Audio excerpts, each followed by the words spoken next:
So Charlie Kirk got a lot of flack for this because he said, you know, I go on a plane, I see a black pilot, and I think, am I supposed to be worried? Yeah, well, that's racist. But the point he was making was he was calling you racist, dude. And you guys didn't get that. He said... In this clip, we're going to watch, Tim Pool actually demolished this. Now, this guy's a lunatic leftist, completely lunatic leftist, because you can hear, what's his name, Adam Conover or something like that? It is not racist to wonder if you have the best man for the job, especially when we know that DEI and affirmative action exists right off the bat. But Tim Pool is going to dismantle this guy who is calling Charlie Kirk a racist, calling Trump a racist.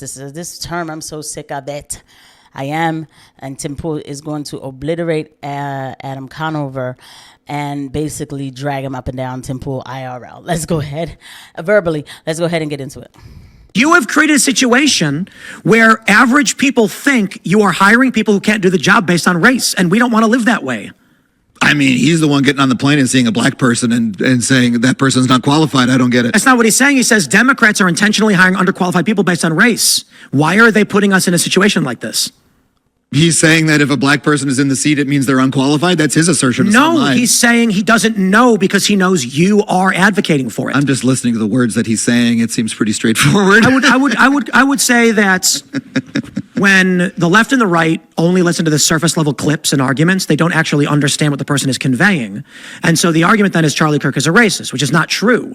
Charlie Kirk's point on that plane was, let's just map it out 1, 2, 3. Democrats have created policies by which they will put people in positions of authority who don't have the same caliber degree or have passed certain tests because of race.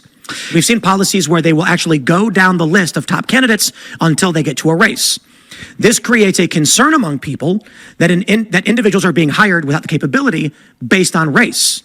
That's the idea he's trying to convey. Not that he doesn't want to fly with the black pilot. You think that when you think that in the time when you know, we only had white pilots or white executives or white whatever, all those people were hired on merit. None of them floated through for some other reason, like nepotism. Yeah, exactly. Like there's I bet some people gave BJs.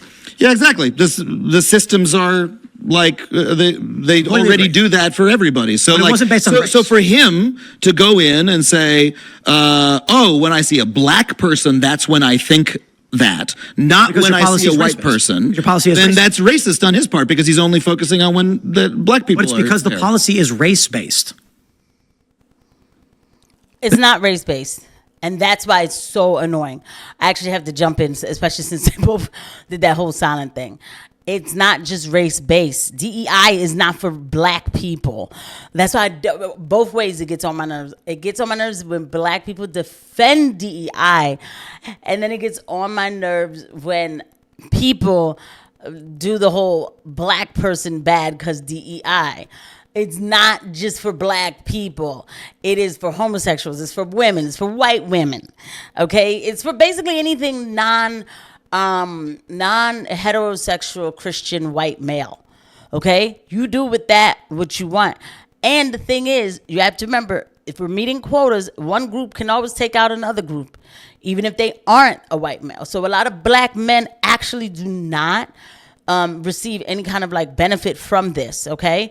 Because it's either a black woman who's gonna come, or maybe even a white woman that's gonna come, or maybe, you know, a trans person. So it's not just based on race. That's why this whole conversation used to get on my nerves both ways, because people were just making it seem like it was based on race just to be edgy. It's like we need to talk about it in full reality. So it's not just a race thing. By the way, if you like the clip, please don't forget to hit the like and subscribe button and the notification bell. The policy is race and gender based. And so the issue is not Charlie Kirk saying he doesn't like black people. He's saying Democrats are hiring people who are less qualified based on race.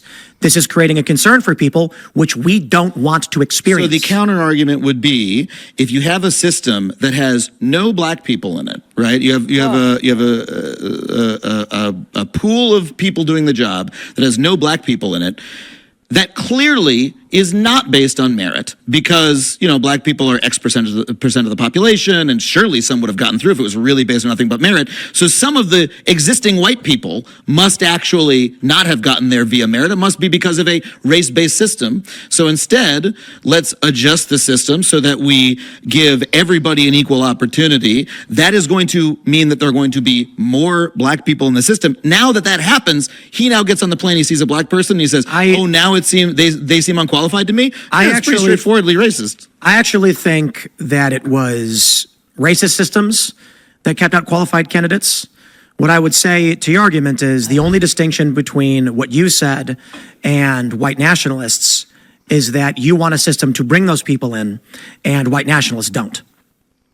So you both the left and the right agree that there is some kind of phenomenon where black people should be qualified and aren't qualifying. I disagree with that. I think that there were institutions throughout history that hampered the process by which minorities were able to go to schools to effectively get those degrees. It's very difficult. The liberal argument floats dangerously close, I think, to what white nationalists are hoping for. It's not to say you're wrong or anything, but it's a similar argument. That is the implication. So I'll put it this way: Ben and Jerry's. Do you know what the 1350 is? They call it the 1350. Is that a Ben and Jerry's thing? Yeah, not intentionally, but this was like, holy shit, brother! Like maybe you shouldn't be tweeting this. The 1350 is a meme which references despite being 13% of the population, black people commit 50% of the crimes. And so that is a meme shared among white nationalists. Ben and Jerry's put out the exact same meme, but tried approaching it from a DEI standpoint. And this lit the fucking internet up with people mocking Ben and Jerry's, being like, holy shit, they've gone full white nationalists. They said, despite making up 13% of the population, black people make up 50% of the arrests. And the white nationalists said, you're correct, 100% correct. We agree with you on everything, and started cheering for Ben and Jerry's. And I was like, whoa, guys, don't take their arguments from them. Like, I think it's fair to say that there are racist, components of racism that have existed throughout this country for a long time. The solution would be colorblind hiring processes and educational benefits that target. The solution would be remove the DEI and affirmative action policies, okay? And then get the best man for the job.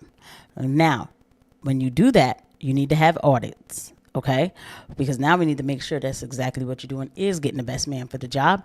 So you have audits to go back and check that, because there are people who would be like, no, I'm not hiring a black person. Like, okay, then you have the audits, and the audits will make sure that you didn't pass up on the best man for the job. Period. That's it. There's a solution. But once you have a policy that says that we're going to make sure that we take in different people simply because they're different, regardless of what they are. It's not just about being black or white or whatever. Gender, everything goes into it. I think even sexual orientation could possibly go into it too. So once you have that, then nobody can trust the system. So now if you see certain people doing certain things, your first notion is to say, I'm getting off this plane. Because I feel the same way too. The problem is though, and I'm going to keep it real, I don't cry about racism, but there is this rage bait racism that's going on online that is so weak to me, because those people will not talk about the real problems. It is what it is. But that's really the solution. It does not need to be any harder than that. I'll see you guys at the next one. Bye.